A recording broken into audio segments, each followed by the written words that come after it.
guys, welcome back to Made by Nale. Today I'll be showing you how to make this carnival outfit. It's a 3-piece cord, the equipment is there. So I started off by laying my dress down on the floor just like this.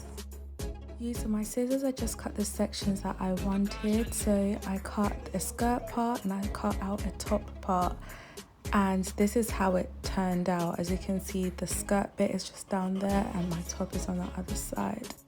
Then I wanted a mini skirt, so I was left with 3 pieces, 1, 2, 3. Decided to cut this in half to make the sleeves.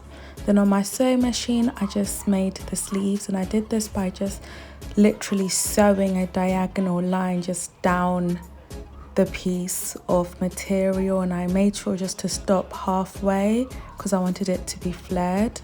For this part I didn't measure, I just guessed, but I made sure to leave all that fabric and I just cut what I didn't need. Then I quickly went into town because I felt like my outfit was basic and I was just looking for trimmings.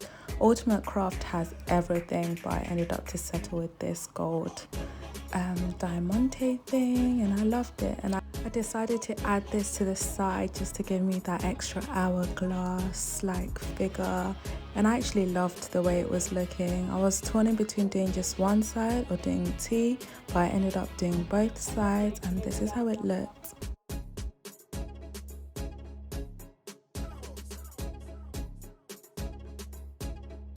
Thank you so much. Make sure to like, comment and subscribe, and I'll see you soon. Bye.